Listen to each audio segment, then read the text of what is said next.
Oke, shalom rekan-rekan semuanya. Selamat pagi ya. Saya mau nyapa dulu ya teman-teman yang lagi online, yang lagi streaming. Welcome ya, welcome dan selamat bergabung di ibadah kita ya. Gereja Pemulihan Firman Hope ya, yang ada di Banyumanik, Semarang. Oke, buat teman-teman yang ada di lokasi juga thank you banget dan selamat pagi ya. Yuk kita ngelihat yuk hari ini kebenaran firman Tuhan yang saya ambilkan ya dari 1 Raja-Raja 17 ayat ke-12 sampai ke-16 ya. Teman-teman, nah ini buat teman-teman yang dulu sekolah minggu ya. Pasti ada ya yang dulu sekolah minggu ya. Saya hari ini mau bahas yang mengenai kisah Elia dan janda Sarfat ya teman-teman ya. Oke, mungkin tahu ceritanya ya. Jadi janda Sarfat itu adalah orang ya yang diutus oleh Bapak Yahweh untuk memberi makan ya atau merawat Elia. Nah, teman-teman di sini adalah suatu hal yang aneh ya teman-teman ya. Yuk kita ulangi dulu ya. Ada apa sih mujizat yang terjadi ya pada janda Sarfat ini? Yaitu apa teman-teman? Saya bacain teman-teman ya. Ya. Saya bacain teman-teman ayat ke-13 mulai ya, ayat 13 sampai 16 ya. Tapi Elia berkata kepadanya pada si janda Sarfat ya, "Janganlah takut, pulanglah.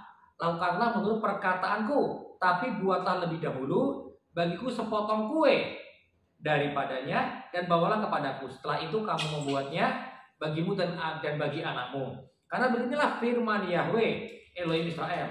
Dia berfirman, tepung dalam tempayan itu tidak akan habis dan minyak dalam buli-buli itu tidak akan berkurang sampai Yahweh menurunkan hujan ke atas muka bumi." Lalu ia, janda Sarfat itu, pergi dan melakukannya menurut perkataan Elia. Maka dia makan, dia dan Elia serta seisi rumahnya selama hari-hari itu. Tepung dalam tempayan tidak habis dan minyak dalam buli-buli tidak berkurang seperti firman Yahweh yang dia katakan dengan perantaraan Elia. Oke rekan-rekan ya. Jadi teman-teman di sini ya ada suatu kisah mujizat ya. Ya kayaknya wow banget teman-teman. Mengenai apa? Mengenai pemeliharaan Tuhan. Di mana pada waktu janda Sarfat ini ya ketemu dengan Elia, dia lagi nyari ranting-ranting kayu bakar teman-teman ya. Lalu Elia bilang, "Kasih aku minum ya, bawain aku minum ya, air gitu ya." Pada waktu dia ngambil air, Elia bilang lagi, sekalian bawain gua roti atau bawain gua kue gitu teman-teman. Nah teman-teman, lalu apa yang terjadi teman-teman ya? Yang terjadi adalah wanita ini ya, janda ini lalu bikin kue ya, kasih minum dulu tentunya. Itu bikin kue buat Elia dan setelah itu bikin kue buat dia dan anaknya. Dan mereka hidupnya tadi yang dikatakan dalam firman Tuhan dikatakan apa? Ya, dia dan Elia serta seisi rumahnya selama hari-hari itu tepung dalam tempayan tidak habis dan minyak dalam buli-buli itu tidak berkurang. Seperti firman Yahweh yang dia katakan dengan perantaraan Elia. Oke teman-teman, jadi ini adalah apa? Tuhan memelihara janda Sarfat itu ya. Dan teman-teman kalau Anda mau jujur, terutama nih ya di masa-masa seperti ini teman-teman, Anda pasti banyak yang ingin ya. Saya juga ingin, gue juga pengen ya bisa dapat apa ya? Resources yang gak habis-habis ya. Ada tepung ya yang gak habis-habis ya. Lalu ada minyak yang gak habis-habis ya. Tepung sama minyak itu zaman dulu itu ya buat bikin roti. Karena pada waktu itu yang mereka suka bikin roti tak beragi ya, atau flatbread ya, atau sourdough mungkin ya. Ya tergantung lah resepnya bagaimana. Tapi basically itu ya teman-teman ya. Tepung sama air sama minyak dijadikan roti. Itu makanan mereka pada waktu itu. Jadi beda sama roti yang kita zaman sekarang. Ya.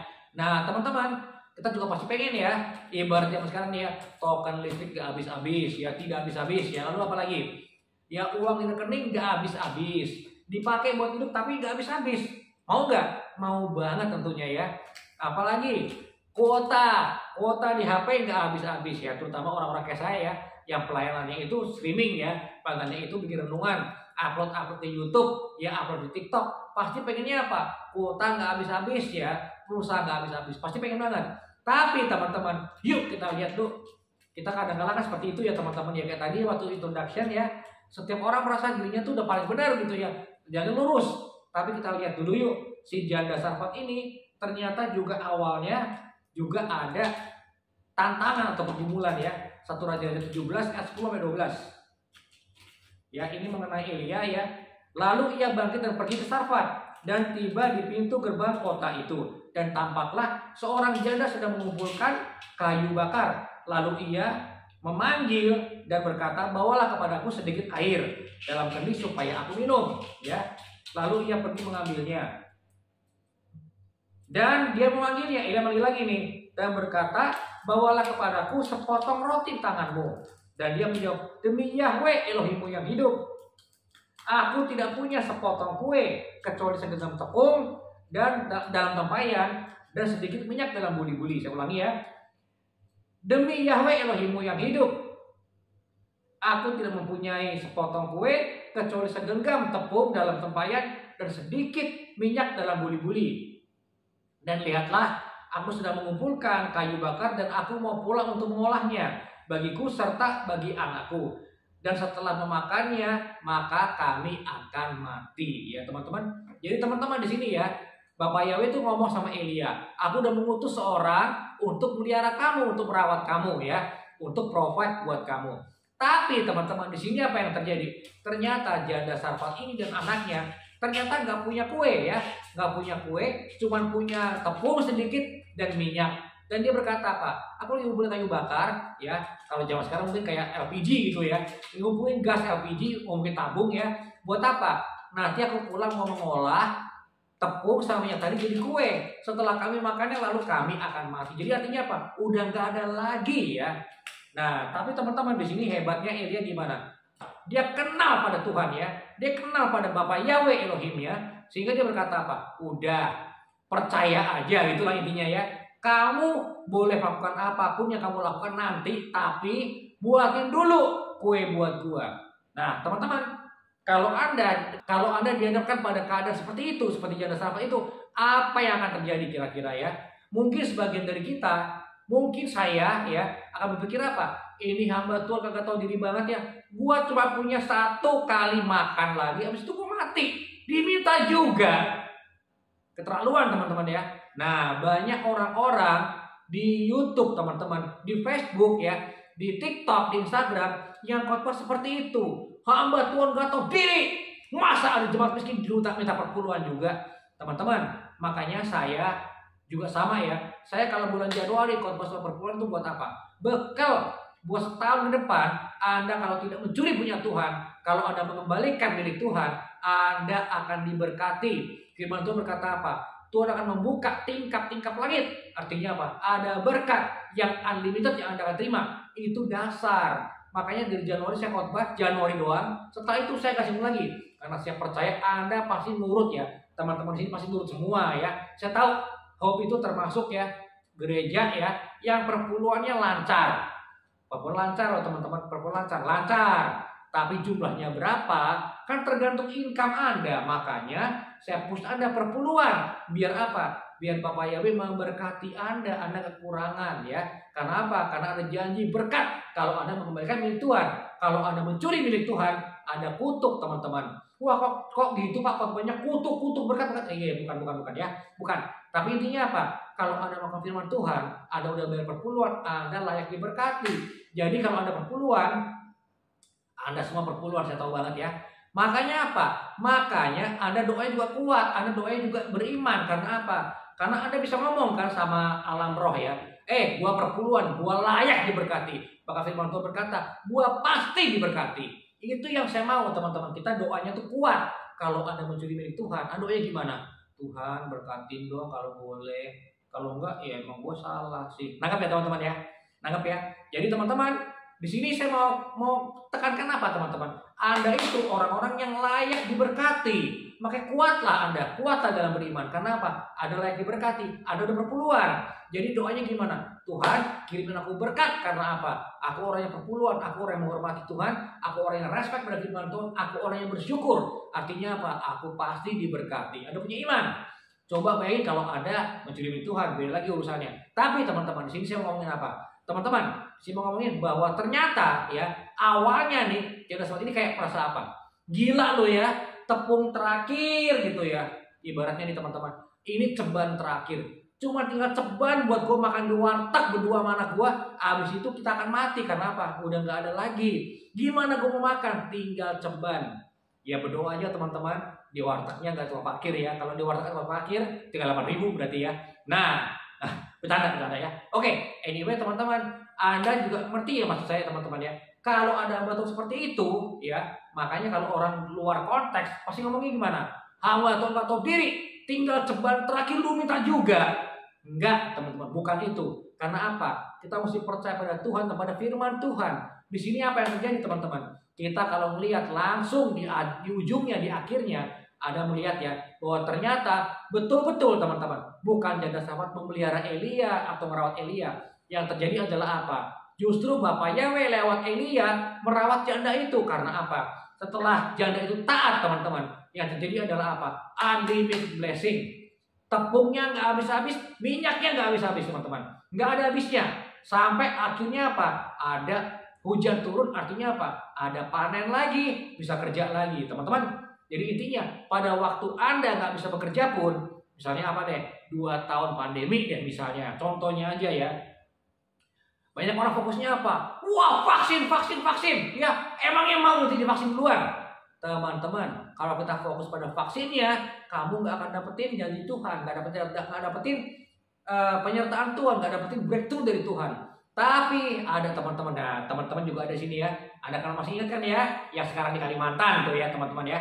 Ya, Anda masih ingat ya, waktu di Jawa, di Semarang nggak ada kerjaan ya. Akhirnya karena pandemi diajak ke Kalimantan. Akibatnya apa? Malah jadi ASN, malah jadi hidupnya diberkati. Ya, pernah kirim saya juga 200.000 teman-teman ya. Pernah transfer ke saya 200.000. Lalu saya bilang apa? Perpuluhan itu ke gereja lokal kamu di sono, tempat kamu diberi makan di sono. Tapi dia bilang enggak apa-apa, Pak, ada kok berkatnya. Puji Tuhan, kalau ada berkatnya saya terima dengan sukacita, teman-teman. Intinya teman-teman, kadang-kala kita merasa ini gimana sih hamba Tuhan gak tahu diri, padahal ternyata bukan hamba Tuhan itu ya.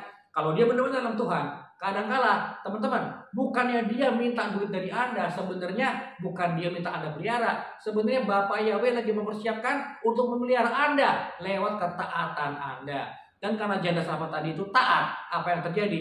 Dia bisa makan, teman-teman, tepungnya nggak habis-habis, minyaknya pun nggak habis-habis. Nah, intinya teman-teman di sini, jangan ya kalau kita ada, oke, ini udah mau ini nih.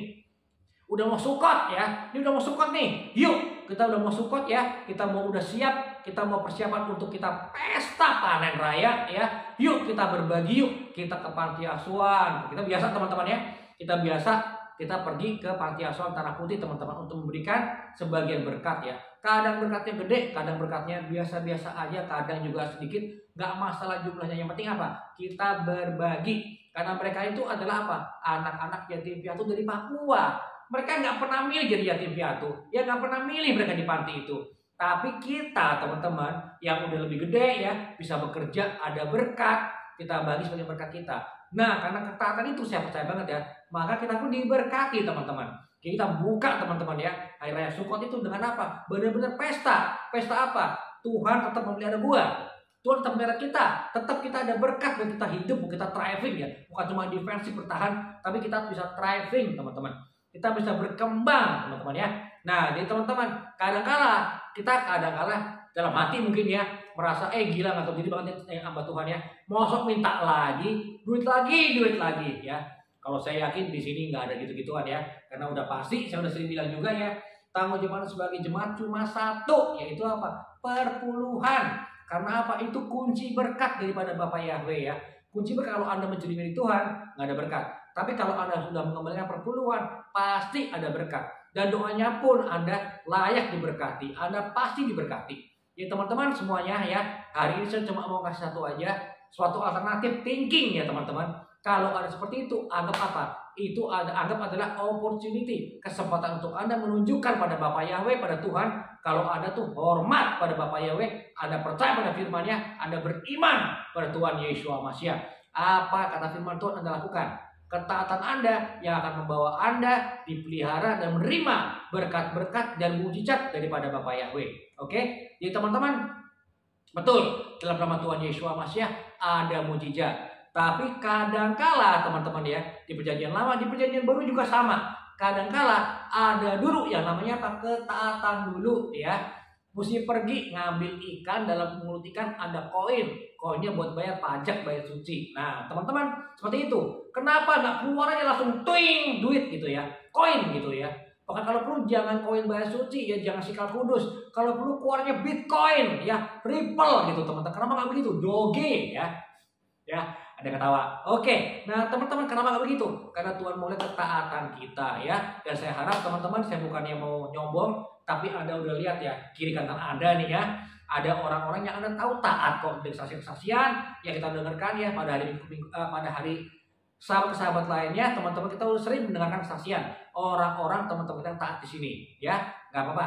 Intinya pada katakan taat aja, it's okay ya. Anda percaya aja, ntar tahu-tahu ada aja ya. Itu moto siapa ya? Moto seorang hamba Tuhan dulu yang ibadahnya di apartemen saya. Jadi dia di basement ibadahnya, saya di lantai 7 tinggalnya. Dan teman-teman saya ingat banget ya, sering kali kalau saya lagi mandi gitu ya, saya dengar karena khotbahnya itu ya, karena bentuknya kan apartemen dari beton ya. Jadi khotbahnya dia itu saya dengerin dari apartemen. Padahal 7 lantai ke bawah dia di basement. Dan saya dengerin teman-teman, dan dia suka ngomong seperti itu ya. Udah percaya aja, ntar tahu-tahu ada aja. Oke, teman-teman, kita dari GPF Hope, dari Jemaat Hope, kita percaya dong. Nama kita kan Hope ya. Kita harus hopeful ya. Dibacanya Hope ya. Cik, bacanya Hope Cik, bukan Hope. Ya tolong deh. Ya, kalau bicara jangan lu datang Hope enggak? Bukan Hope ya. Tapi Hope ya. Saya tahu nih Anda keseringan nonton TikTok ya. Love, bukan love ya. Sama, kita juga bukan hope, kita hope ya. Teman-teman, Anda semua pasti punya iman, punya pengharapan dong teman-teman ya. Nah, jadi teman-teman, yuk kita punya iman dan pengharapan pada Bapak Yahweh. Ada jemaat baru nih. Sayang ikut khotbah ya. Sayang. Oke, teman-teman, ini namanya band ya. Ini band Wibuno. Iya, ini kucingnya sini ya. Oke, oke band, sorry ya, ketarik ya untukmu ya. Sorry ya sayang. Jangan main keyboard ya sayang. Oke, sorry intermezzo dikit ya. Tadi itu band Benedictus, penangkap tikus, tidur di kardus. Iya ya, ini band. Oke, teman-teman, yuk kita beriman. Karena kita tahu kita setia melakukan firman Tuhan, maka artinya apa? Kita yang melakukan firman Tuhan pasti ada berkat sesuai dengan firman Tuhan. Oke, yuk kita doa ya. Bapak Yahweh, kami telah mendengarkan sebagai dari firman-Mu pada hari ini. Buat kami Tuhan menjadi orang-orang yang seperti Tuhan Janda Sarfat, yang mau Tuhan untuk menaati perintah-Mu melalui nabinya Tuhan. Kami pun tahu Tuhan, kami juga dapat firman Tuhan melalui Alkitab, kitab suci. Kami percaya Tuhan kalau kami taat melakukan Tuhan. Mungkin kami nggak tahu banyak, tapi dari apa yang nggak banyak kami ketahui, kami mau lakukan Tuhan. Kami percaya Tuhan ada berkat-Mu, pemeliharaanmu pada waktu kami percaya dan melakukan firman-Mu Tuhan. Terima kasih Bapak, bahwa keselamatan kami bukan karena pekerjaan kami, bukan karena perbuatan kami, tapi oleh karena iman kami atas nama Tuhan Yesus HaMashiach. Kami mengucap syukur Bapak, karena keselamatan buat kami itu gratis. Jadi kami berdoa Tuhan, berikan kami juga Tuhan karunia iman, supaya kami boleh juga melakukan firman-Mu, percaya pada firman-Mu dan melakukannya Tuhan. Kami percaya Bapak, bahwa Engkau rindu Tuhan, umat-Mu, kami semua melakukan firman-Mu. Terima kasih Bapak, dalam nama Tuhan Yesus HaMashiach. Biarlah firman yang saya tabur hari ini Tuhan boleh bertumbuh dalam hati kami dan kami boleh melakukannya. Terima kasih Bapak Yahweh, dalam nama Tuhan Yesus HaMashiach, Tuhan dan Juru Selamat kami sudah berdoa. Haleluya, amin.